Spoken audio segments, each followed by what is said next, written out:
Good morning, good afternoon, good evening, good whatever time of day it is, wherever you are right now. Thank you for tuning in to the Conversations with Dr. Don show. The show is produced and broadcast from the Portland, Oregon area. And for your first-time viewers, Conversations with Dr. Don is an ongoing series of one-hour standalone talk shows where I interview interesting people like most of you out there about who they are as unique, one-of-a-kind individuals, and about whatever it is we've decided to talk about. And tonight we'll be talking about published author Caroline Miller, a woman of many distinctions. A woman of many distinctions. I like that. Yeah. Sounds like the title of a book.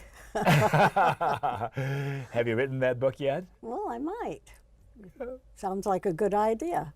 How are you feeling right now? I'm feeling fine. How about you? You're not nervous? No. That bothers me. I'm the only one nervous, and I've been doing it for nearly 20 years. I'm fine. Well, they say you should be a little nervous. That gives your performance an edge. Yeah. And I've had a lot of performances through the years in my life, and so many things I've done, clinical psychologist in theater and acting in Shakespeare companies, and I belong to a poetry reading group, and I'm so old, I've done so many things, and looking forward to newer things to pique my interest. The most recent thing is in the last 3 years, so I've been studying voice and singing, and I'm ready to move beyond that and find something more to do. Opera, perhaps? Oh, Paul Robeson. He's missed. Somebody should fill his space. Yeah. All right, well, let's get going. The bio part, the first half of the bio part. show. If I would ask your best friend, who is Caroline, what would your best friend say? Be your best friend. Caroline is what? I have the foggiest idea. You have a best friend, don't you? Oh, more than one? Yeah, I hate to say it, at my age, a lot of them have died. I know, I've been there. Say. Pretend that you're your best friend. What would your best friend say, having known you and loved you and had excitements with you? Caroline is? Well, I hope they would say she has a sense of humor. Uh-huh. And what else would she say? Well, let me see.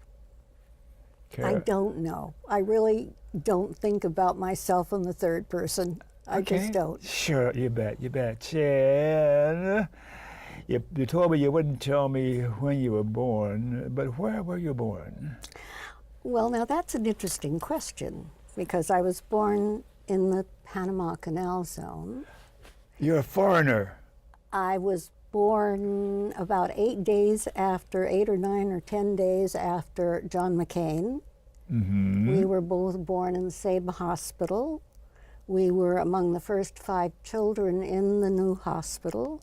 And theoretically, if there's a plaque still up, his name and my name are on it. Really? And I think it's always been an interesting connection in my mind, because I've never met the man. Obviously, I followed his career. Sure. So I always felt a link. I imagined that he was in one crib in that hospital and I was in another, and our paths never crossed How after can that be? Well, Dr. Don, don't you wonder how often we miss chances to meet interesting people? We brush shoulders with them and never see them again. Yeah, we meet ourselves. Yeah. Well, yeah. So, why were you born? Why was I born? Why does everybody repeat that question back to me? Well, it seems an extraordinary one, because you're blaming the child for what the parents got up to, but that is an extraordinarily good question, because my father was in the Navy down there. He was in the submarines. I was wondering, that was my next question. And my mother was Costa Rican, and neither spoke the other's language. So how they ever got together, it had to do with sex, I'm pretty sure. This is a family show, be careful. Oh, okay. I'm sorry. No problem there, of course. Interesting. What an interesting start for this show. Yeah. And I've been to the Panama Canal a couple of times. It was fascinating each time. And when I was down there, I found that I saw insects and animals that I hadn't seen since I grew up in New Orleans, which is semi-tropical, Oh, well, you know. any tropical climate grows them bigger and better, doesn't it? Yes. Yeah, something about the heat. You and John McCain. Are you a friend of John McCain's, or were you? No, we never crossed shoulders except maybe in the baby crib. I don't know, but I mean, I personally, I'm sure he didn't know I existed, but I personally kind of felt a connection. It's an extraordinary thing that two Americans would be born, first 5 children in that hospital, and yet never see each other and never know each other. How do you retain all these memories? You've lived so long. So long? I can say that because I'll be 90 in December. I know. I heard you say that on one of the programs I checked out. I thought, I'm just a youngster. Yeah. And anything significant to the viewers about your national cultural heritage, or are you just plain old white bread, or what? Well, no. I mean, my mother came to my dad's home in Indiana, and that was not a marriage made in heaven. The Indianan people did not know what to do with a Costa Rican, a Latin woman. At that time in history. In the 40s. My father refused to allow my mother to speak Spanish to me, so I'm not bilingual. He was afraid that I would speak with an accent. So they divorced after 7 years, and it was by that time World War II. And so my mom was here in this country. She raised me alone. They had come to California by that time. And she was a Hispanic alone in Los Angeles in the 1940s, not an American citizen. She was working on it, but in that day you had to, I think it took 5 years. So she couldn't work in any of the aircraft industry, so we were poor Latinos in Los Angeles in the 1940s. It was not easy. Yeah. Yeah, it was not easy. She worked hard. Mm-hmm. Yeah, she worked the classic story that you read, 2 or 3 jobs to scrape together food and put it on the table, and we suffered all forms of discrimination. We've been thrown off buses, thrown out of restaurants, refused housing, you know. New Orleans I grew up in, and I'm red, white, and black racially, as you can see, so I have an idea what you're talking about. Well, I'm sure you do, sure, of course. Yeah, but you're talking about your own personal experience and how it's affected you through the years, and there's still probably lingering thoughts about what happened. It certainly teaches you to stand on your own 2 feet. You have to learn to be tough. And my mother, when I went to school, she said to me, if anybody picks on you, get a big stick, get an equalizer. So, you know, it was not easy growing up, and they had gangs in those days. Oh yeah. You know, pachucos they called them. Pachucos. So I don't want to overpaint it, but you know, I have a great admiration for my mother. She was really tough. You know, she stood up to the world, and she's 102. And she's still around. The world will not believe that an 82-year-old woman like me is caregiving a 102-year-old woman. That's amazing. It's a wonderful blessing, yeah. Yeah. How is she today? Well, she's 102. Yes. But I take her out once a week. We go out and have lunch, and she's not in any pain, and she loves life, and hopefully she'll just go peacefully in her sleep. Did she have any other children besides you? No. You were enough, huh? Probably. She was working too hard to have much of a good life for herself. Yeah. You have any memories about growing up in Los Angeles? Oh gosh, yes. You know, but. Any come to mind? Any significant ones? 1 or 2 maybe that is worth repeating to the viewers? You want to get nitty gritty? Not Not too too nitty. nitty-gritty? It's up to you. Well, one of the most terrifying nights of my life was when my mother gave herself an abortion in Los Angeles. And we had no telephone, and I had to wander the streets looking for someone who'd let me use the telephone. When I finally called a couple of doctors, most of them put down the phone. Who was going to believe a kid? Finally, How old were you then? I was about 9. Oh, for gosh sakes, Caroline. And my mother was bleeding to death with the coat hanger affair, and the doctor finally came, a naval officer, patched her up, fixed her, saved her life. So obviously, Dr. Don, as a child of a mother who tried to self-abort, I feel passionate about a woman's right to choose. Yeah. And it involves more than just the woman and the baby. It involves the child who might be left behind. So, yeah, we've had some interesting times together, my mother and I. And you can call me Don or Dr. Don, but don't call me Donald, because when someone called me that, I was in trouble. I can see why these days. Yeah. So What yeah. a story. Well, you know, I live in a retirement center now. I just decided, you know, I don't want to be doing my laundry. I don't want to be, you know, this is me time. I know that puts off some people, but there's a 95-year-old woman that I sometimes sit down with, and she was a dancer with the USFO in World War II. Yes. And I always try to coax her to talk about her life. And I think probably she doesn't remember all of it, but she has this lovely way of saying it, and it is so true. And she says, "My dear, everybody has a story to tell." And of course it's true, everybody does. And she's 95. And a beautiful woman, I may point out. Beautiful, you can tell she was a stunner in her day. And she danced all across Europe in World War II, entertaining our troops. And but she says everybody has a story to tell, and I think that's true. So, well, I think mine was mine, and I'm interested in it. The writer in me says, "Gosh, there are a lot of stories out there that are interesting."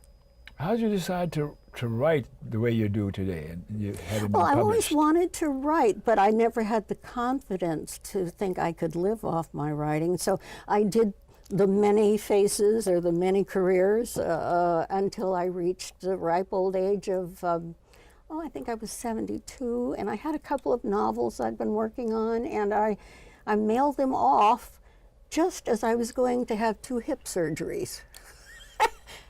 Came back from the hospital, and there were 2 acceptances from 2 different publishers. Oh, so, wow. yeah. So it's never too late, people. You know, it's never too late. You just keep on trucking until the whistle blows. I never heard it put that way before. Show the whistle. Oh, okay. Someone was saying, when you wake up in the morning and you look down at the foot of the bed and you find that there is no tag on your big toe. Oh, that's a good one. Another one responded just as well. When you wake up in the morning and you look up and there's no roots that you're staring at.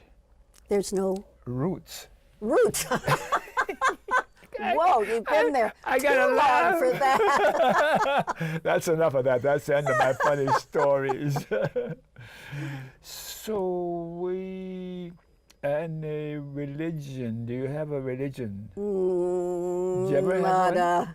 No. Uh-huh. I am a devout atheist. Really? Absolutely. I don't go that far. I'm a skeptic.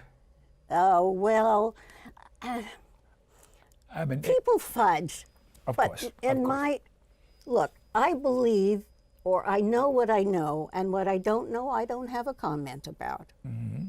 So I'm not saying that there isn't a God, and I'm not an agnostic, because that's just an atheist with a nice title. I'm saying I don't know. Uh-huh. And until you can prove it to me, then I'm going to stick with what I know. Yeah.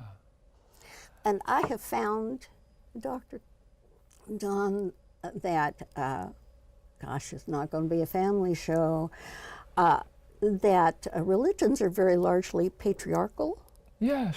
And the woman's role, I mean, the Catholic Church in the 1300s. And what's going on with it nowadays? Well, but they had a convocation and gathered in some place in Europe to decide whether women were human beings.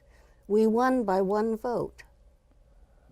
Okay. People don't know that. Yeah. So I'm not prepared to turn my mind over to a patriarchal society that says you may think this and you may not think. I think personally, I think all people are basically good, and it's not because I believe the light shines down from heaven. It's because we have to. That to survive, our species requires a certain amount of conviviality, social beings, and cooperation. Of course. And so we know that's in our interest. Mm-hmm. I don't need a religion to tell me to be kind. Yeah. That's my piece on that. And as I say, I've yet to meet a religion modern religion that doesn't treat women as if they're second-class citizens, and I'm not about to be a second-class citizen. I will get a big stick and make myself equal, as my mother taught me. Well, I kind of skirt the issue when someone says, "You're an atheist?" I say, "No, I'm not an atheist, I'm an atheist." There's a difference. Mm-hmm. Well, I think I'm more like that, without a theist. Yes. And so far I've gotten along pretty well, morally. Are you a tree hugger too? Oh, you bet. Shall we do a kumbaya now? I'll wait till later on. I'm ready for it. I love it. Thank you. Yeah. I'm enjoying you. Well, we're enjoying each other, aren't we? It would be sad to be a one-way street here, because you've been at this for so long. You must love it. I do. And you must have met a lot of people. I keep learning more and more. So enjoyable. And so much of it is familiar, but it doesn't take much to pay attention, to be curious enough, and then I'll find something more to add to my information about human beings and about you, and it all comes together. And finally, when I'm talking to somebody else, I can call on those experiences from back then, and it's a whole different, richer, if I may, human animal here. Everybody has a story to tell, and as we get older, we've got all those stories in us, and they enrich us. And you put them in books and novels, and I think I got 3 plays in work that I've been in work for years and years. Yeah. And Ethel Fugard was one of my favorite playwrights, a South African playwright, yeah. Yeah. And I was with a Shakespeare company, Tiger's Heart, for almost 4 years in Portland before they folded. Okay. And I did a number of Shakespeare plays, and small parts, of course, And that's enough for me. We youngsters have to begin somewhere, don't we?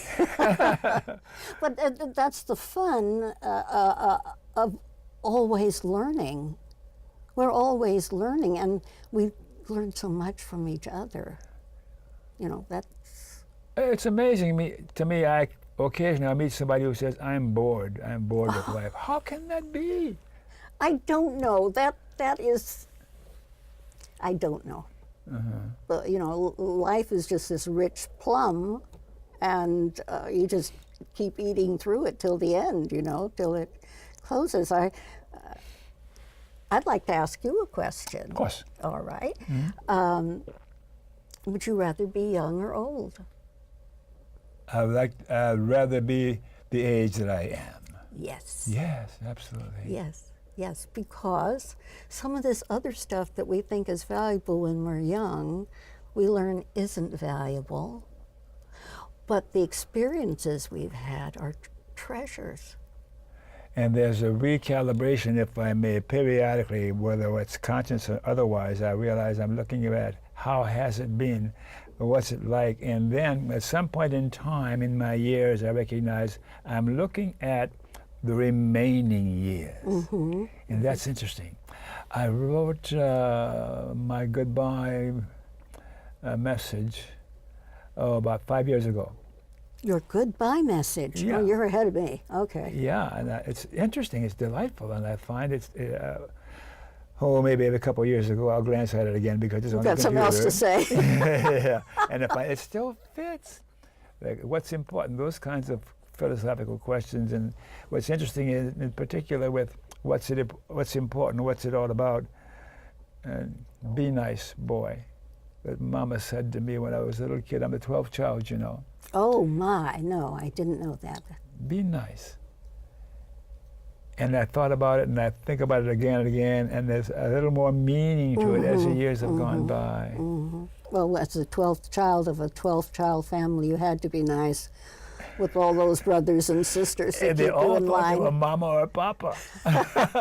I go from one room to the next, and then get some different message that I'm supposed to be listening to, and that's why I became a rebel. Well, good for you. I mean, I think life requires a certain amount of rebellion, a certain amount of challenging and questioning. That's why, how could you possibly be bored? Yes. How could you, are you asleep? I don't know. Oh man, I need 3 more hours with you. Okay, we got to keep going here. You have a husband, boyfriend, girlfriend? Oh, don't ask me that. Okay. And I'm not gay. I don't have a husband or a boyfriend, and I'm too independent to be married. Okay. Children, grandchildren, none of those, huh? No. Political persuasion, are you left, right, center, or what? I think I'm a centrist. You know, I think you've got How to. can you be a tree hugger and be a centrist? Well, because I'm full of contradictions, as human beings should be. Okay. But I don't care if politics goes to the left. That's lovely. But I kind of tend to want everybody to kind of get to the same place peacefully and carefully. And so I like to hear other people's points of view and see if that can be accommodated. Even Trump? Yeah. You know, if you look at Trump, he is a magnificent tragedy in the making. And Shakespearean? Yeah. You know, he is his own King Lear in a way, raging against the storm. And I don't agree with him about gravity. But how can I not see a man in such torment? Now, he's making others suffer, like the little children that are separated from their parents. But for me, it doesn't make his tragedy any less tragic. Any human being who suffers, I suffer. Well, it may be a little sticky, but that's really the way I feel. So, yeah, I can feel for Donald Trump.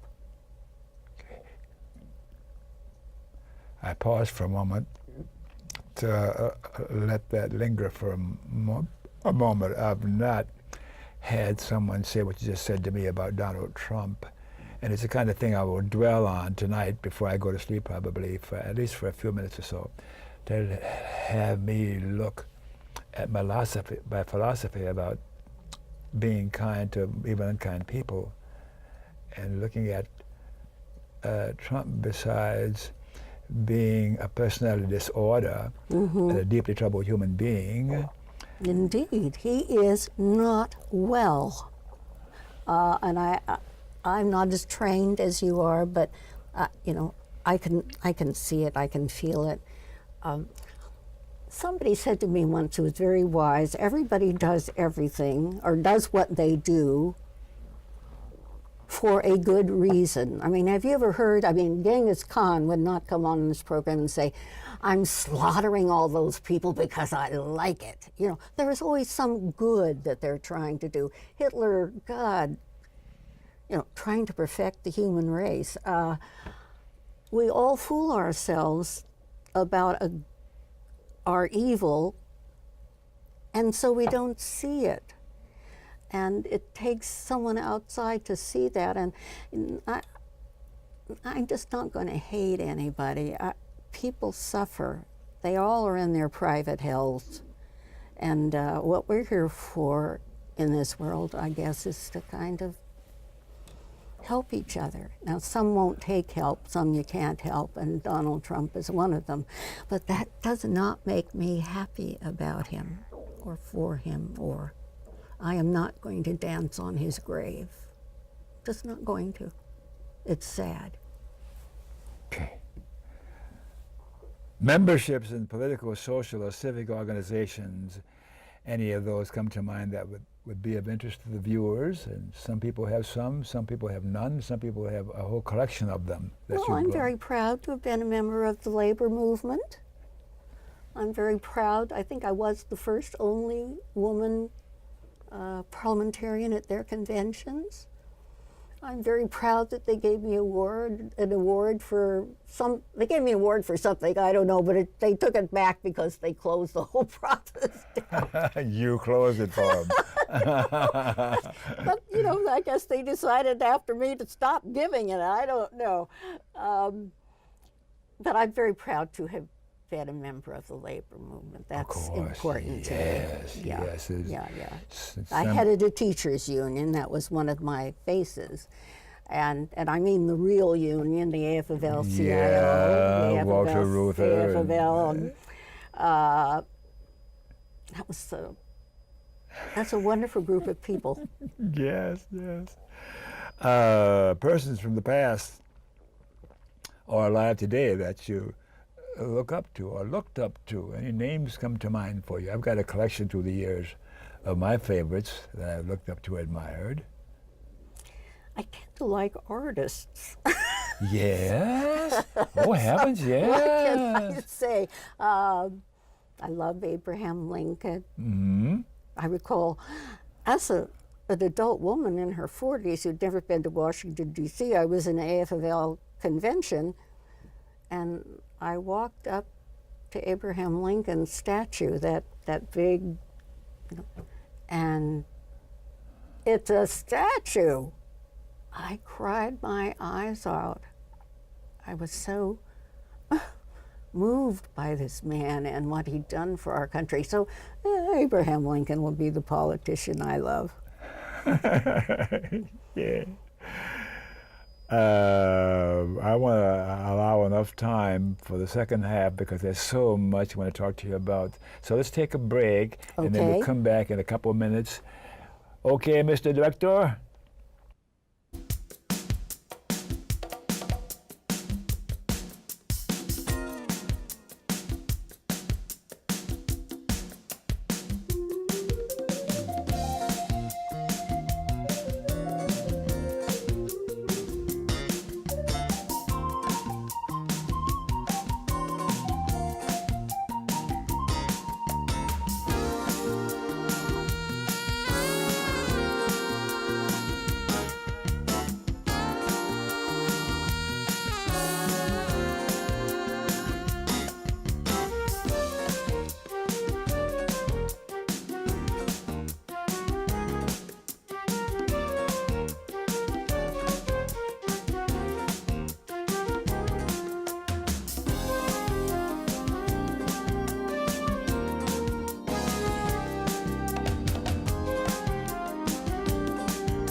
All right, so it's time to go back and thank you viewers for staying tuned. And for you viewers who missed the opening of the show, Conversations with Dr. Don is an ongoing series of 1-hour standalone talk shows where I interview interesting people, like most of you out there, about who they are. And we want to show that My guests are unique and one-of-a-kind individuals, and we'll be talking about another Caroline Miller, a woman of many distinctions, a woman of many distinctions. Let's start with that. What does that mean, a woman of many distinctions? Well, I don't know. You made up that title. I got it from your website, from someplace.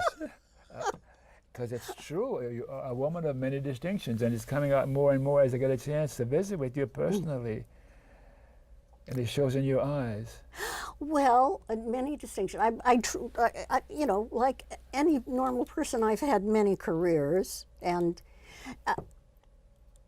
I met there are a lot of my students around here in Portland, and one group is having a gathering, and they wanted me to come, and I love them, but I didn't want to go. But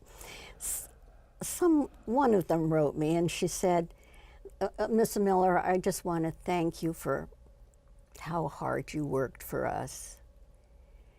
And I wrote a blog. I write a blog as well as do my other things, and I write daily 5 days a week, and it was a confession that, no, you're giving me more credit than I deserve. I didn't work hard for you. I worked hard for me. I worked hard because I think as a human being, we must always do our best. And we must always strive for perfection. So as a teacher, I was giving you my best. The consequence was you got my best, and I liked you, and hopefully you liked me. But I do think that's different than arrogance, but I do think personal pride in who you are is important. Of course. And so I wasn't working for her, maybe I was working with her, but I certainly was fulfilling. If I'm going to take up space on this planet, then, as anybody really rationally thinks, I'm going to try to make it a better place. I'm going to try to give it my best, even if it's cleaning the toilet. Now, that's something I learned from my Indiana father, because he was a perfectionist, and nothing was worth doing unless you gave it your best. So I haven't spoken too much about him, but yeah, he was a German, so I have that kind of Achtung, let's get in there and really work it, you know. So yeah. Okay. And I was so fascinated with what you were saying, I lost track of my cheat sheet here. Well, is this? Here it is. Okay, well, you're talking about your political career, a politician. Yeah. During her political life, Miller served a term as an original counselor with Metro, Multnomah County Commission.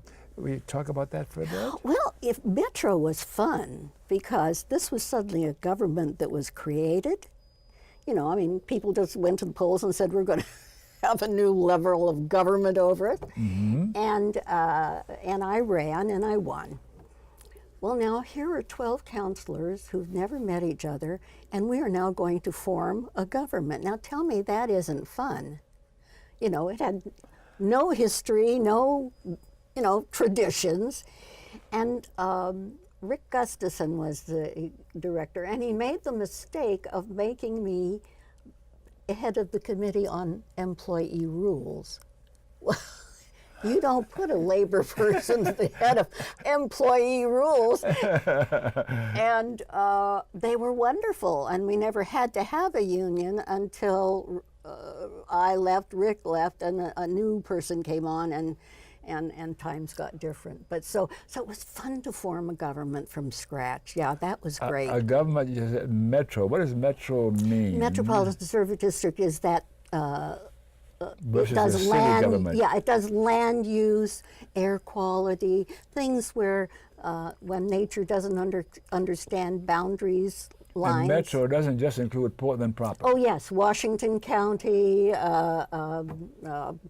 Multnomah County, and what's the other county? And you were part of the government. Yes. Did you enjoy that? Well, as I said, I did, because I was inventing. You know, I mean, you're just creating a government. The people were crazy enough to elect you, and now you're creating a government, you know. Okay.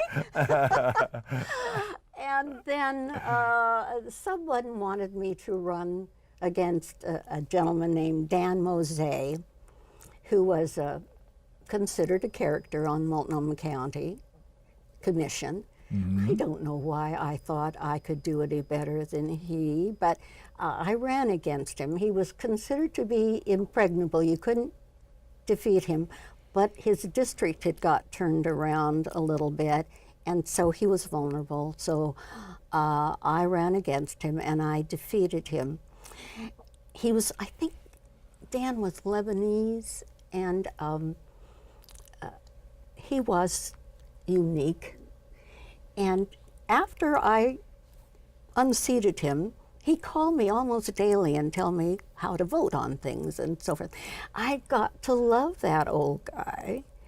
And I'll say it now to the world, I am sorry I unseated Dan Mosey. He was a little different, but he was worth listening to. And his ideas weren't that crazy. But you know, politics runs in cliques, and there are power brokers, and Dan was not a member of that. And I know there are people who think Trump is being beaten up in that same kind of system, and to a certain extent that's true. But Dan was a good man and a kind man, and I liked him. I ended up liking him. So that's my Multnomah County experience. And some of the things you did, you were a strong advocate for citizen involvement in government. You created many social services for those in need, including ex-offenders. You created a Bill of Rights for patient care and assisted living facilities.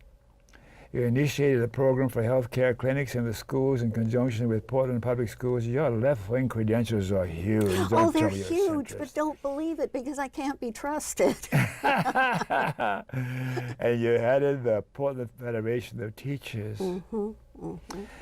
She was the first woman parliamentarian for the Oregon AFL Convention. I'm very proud of that.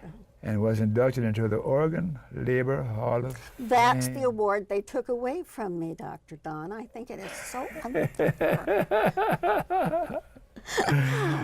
But I would like to say one thing about my experience. The most devastating as a county commissioner is my attempts to defend ex-offenders and attempt to get society to see that because a person has committed a crime, they are to be thrown away in our society. You're rather unique at that time.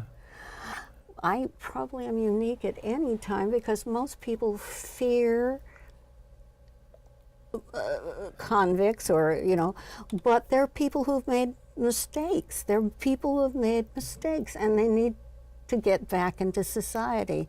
And they must have thought you were a kook or something in government. Yeah. So I used to start going around to the neighborhood associations and championing the rights of offenders. And I'm going to tell this story because I know the sheriff's department and the other people started not liking me doing it because people started listening to me. And I went out to North Portland one night, and the room was packed, and people were furious because there was a lot of prostitution in the neighborhood. And, you know, we want more jails, we want more jails. Now, this is a black community at the time. Yes. And I'm walking in there, and they want more jails. So fortunately, I always had wonderful staff. I may have been a jerk, but my staff was wonderful. And we had these wonderful statistics on the cost of criminal offenders, the silliness for which people, you know, an ounce of heroin, all of the ramifications of this. And it is probably my proudest moment, but the most disheartening, because when I finished my presentation and I said, "Do you know who's going to jail?" It's your son, your daughter, your cousin, are you really in love with more jails, or would you rather see some drug addiction program, some early childhood? And I just tore at them. They were wild, but they ended up giving me a standing ovation. It's the proudest moment I ever had in my life, because I went in, they were ready to just eat me like raw meat. But I made them see what they were asking for was to their detriment. You invited them to discover the gene in them to do with empathy. Well, yeah. Compassion. Yes. And particularly since they were the people who were usually going to jail. And but I lost the battle. They built another jail sitting out there empty, and this county doesn't know what to do with it. But it's hard to be a politician because there are other vested interests that can out-scream you, and you don't get heard. But that night I was heard. And politicians nowadays, lock her up, lock him up, incarcerating more and more people as time has gone by. Yeah. And now they want to turn the jails private, so these people can stay in jail forever, and it becomes a profit mechanism. And I left politics. I finally just couldn't take it.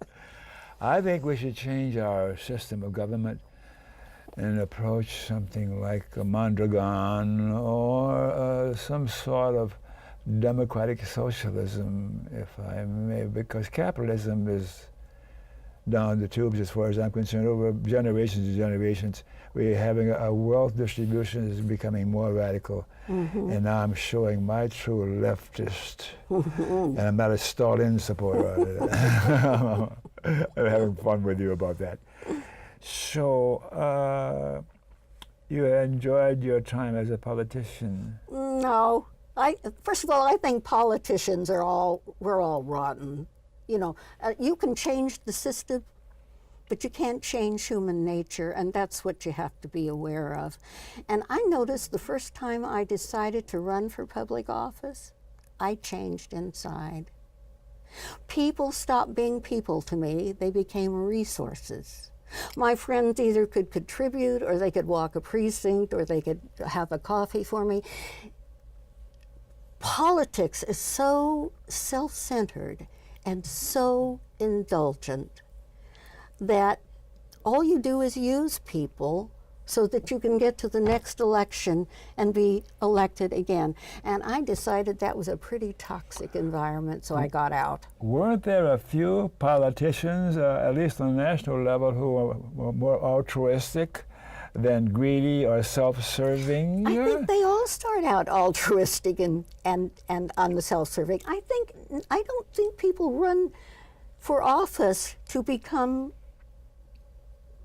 self-serving and greedy. I think they do have ideas. What about Martin Luther King, or Jack Kennedy, or Bobby Kennedy, or even Lyndon Johnson? Well, they're not saints now. Don't tell me that you think they're saints. I'm talking about qualities that make them lovable and decent human beings to challenge you. Well, I would, it's about the sausage thing. I would challenge you not to look too closely at how politics is made. Okay, I will let that go. Yeah.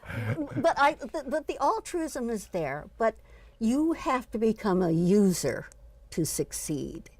And I think when you become a user and a manipulator, you lose something of yourself. I'm sorry, but politics just requires trading, massaging each other, and you see the voters as objects. I mean, look at the Republican Party that says, well, these people aren't going to vote our way, so we're going to find a way to get them off the ballot. Now, do they believe they're good Republicans and they're true Americans? They do. That's what I say. Sometimes having a good intention isn't enough. and even the pure heart can be corrupted. Well, comparing the rest of them with the few that I mentioned, for example, right now, there is a difference. That's important. We got to embrace those, compliment those who are different enough to have their priorities in a different order. Okay, I mean, I'm just saying politics is a very corrosive and corruptive You environment. said sausage a few minutes ago, and that just triggered the whole thing inside Yeah, of me. it's a very corrupting environment, and make no mistake, there is no politician who hasn't done something that, if you knew, would be deeply disappointing to you. It just can't happen. It can't happen unless you've been in politics one day and resigned the next. Whisper to me what it was that you did that was so outlandish. No. Well, I'm trying to think. There are times when you make compromises in order to achieve what you assume is the greater good.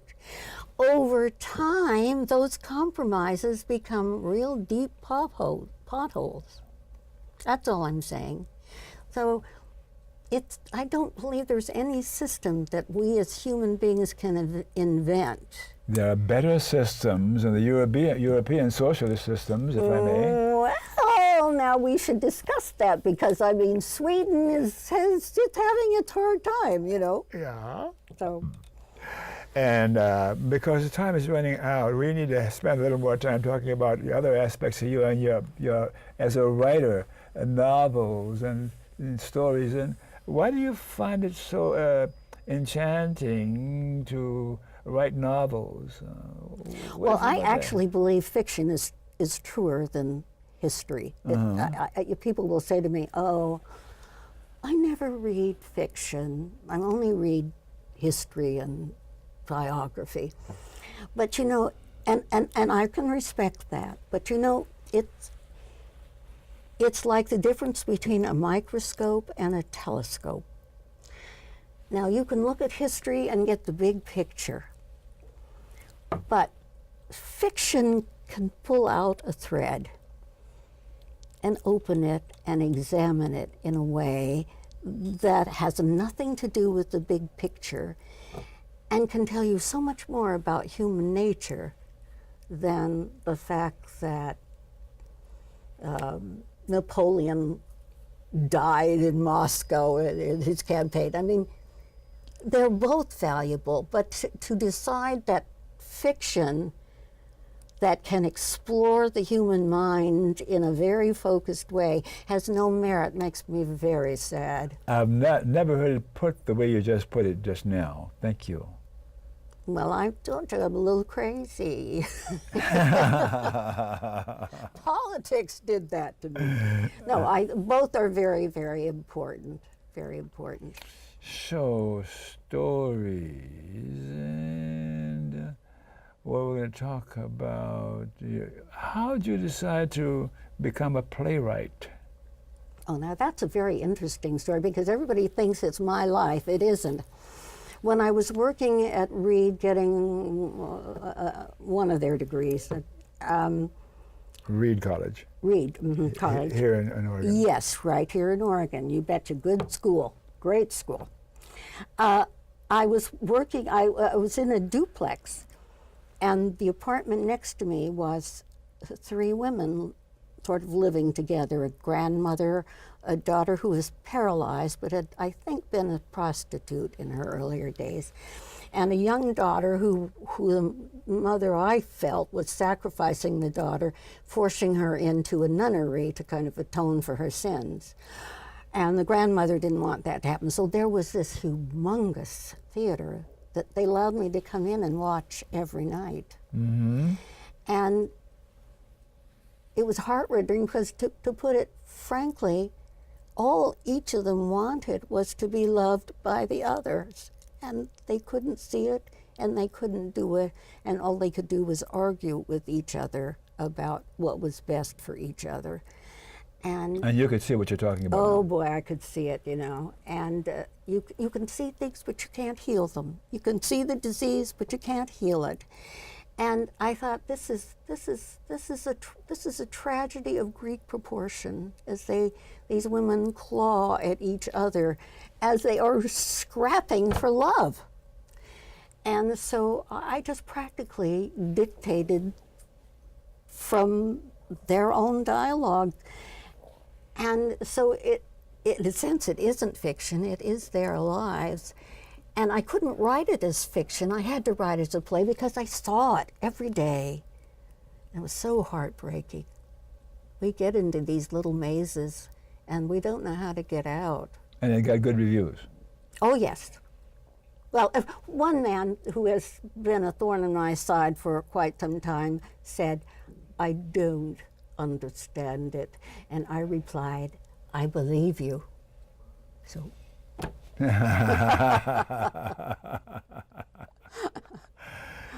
So anyway.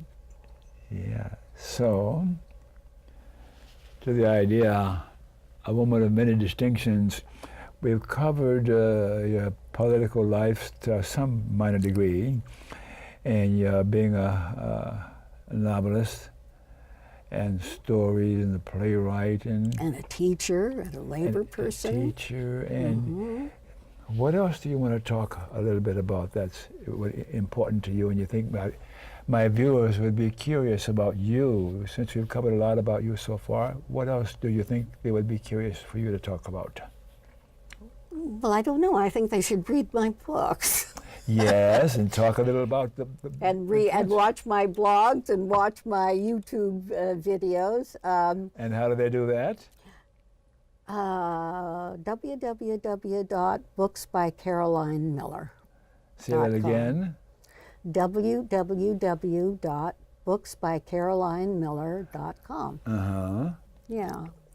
But I think, in closing, I think in wrapping up the final days of my life, why coming to writing is so important is it allows me now so much introspection. I spend so much time in my head now, taking this melange of my life and trying to make sense out of it. And a writer is always writing. You'll be in something, to be sure. I was a technical writer for many, many years. Were you? In the aerospace industry. Oh, yes. Before I went back to school and got my stuff in psychology. Yeah. But you know, a painter paints, a sculptor sculpts, they leave their studio, their work is done. But a writer's studio is their head. You never get out of that. And frankly, I'm enjoying this conversation I'm having with my youth. How many hugs do you get a day? How many hours do I work? Hugs. How many hugs do you get a day? Hugs. Not too many. My mom hugs me. You know, she's a Latin, so I can't get out of the room without a few hugs. Lots of hugs from her. When this program is over this evening, you going to give me a hug? Oh, of course. Latins are touchy-feely people. The German side might cringe a little bit. I know. So what's the future going to hold for you beyond tonight? You're going to still doing your writing or any more I am working on a memoir. I'm finally going over to nonfiction. I'm working on a memoir, the 4 years of my life that I spent overseas in England and 2 years in Africa during the time in Eastern Africa when they were declaring their independence and having the Mau Mau uprisings and all of that. And I thought, I better get that down before my memory starts to clog. So I am working on a memoir.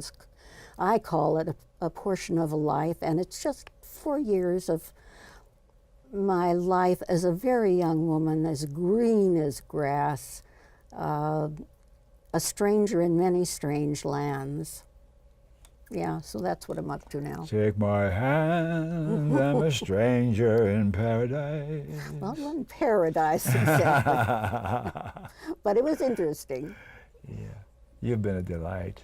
Well, I've enjoyed it, yeah. You're fun. And when this is done and it's all processed, I will let you know when it'll first be broadcast on YouTube, and when it'll first be broadcast on community television too. And I'd like to stay in touch with you beyond what's happened here. I take it I can pull those off and put them on my own website. How much money you got? Not enough to satisfy you, I'm sure. Of course you can I do figured, what you yeah. want. So and would you like me to make a master or two? And rather than well, can I just pull it off your site? Yes. Yeah, let me talk to my computer guru, and if he thinks a master would be better, then we'll do that. But I think it's just easy these days just to pull it off and put you down on my page. All right, look at that camera and tell the viewers whatever's on your mind right now, what we talked about or anything else, or whatever you want to say to them. Well, I want to say, viewers, darlings, if you stayed with me till the end, you deserve an award. Now, they may take it away from you, but you deserve one. All right, we have a minute or two left. How about a couple of PSAs for the first time in a long time, public service announcements. To watch my shows on the web, Google Don Baham YouTube. There's many, many shows on there through the years, and you'll find interesting stuff to go. And to learn more about humanists and humanism, I'm a humanist.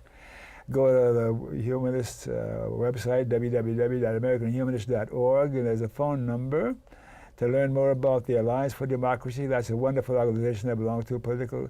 Go to the national website at the alliancefordemocracy.org and the Portland, Oregon website at www.afd-pdx.org. And last but not least, I got to tell you about the ACLU, the American Civil Liberties Union. Without the ACLU, our civil liberties would be further down the tube than they are. I'm a member. You're talking to the church. Oh, thanks for watching. Remember KFC, not Kentucky Fried Chicken, Dr. Don's KFC. Kind, friendly, and charitable. Be kind, be friendly, and be charitable. To you too, and you too, especially you in there. And to you too. Thanks for watching, and we'll see you next time.